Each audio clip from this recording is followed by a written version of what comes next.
Hi everyone, in this video, I'll show you how to upload photo in Canva resume. First, go to your Canva, then go to Upload tab. There are two ways to upload photo. First, by clicking this upload button, select your picture, then open it.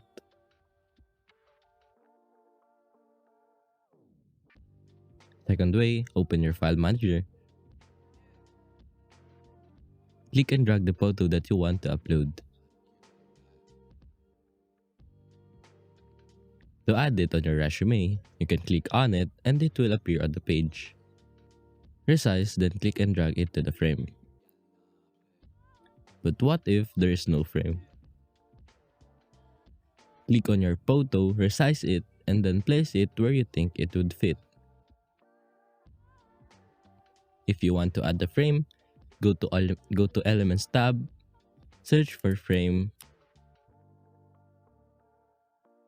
click on frame that you want, and then resize it. After resizing, place it where it should be. After that, put your photo on it, and that's it.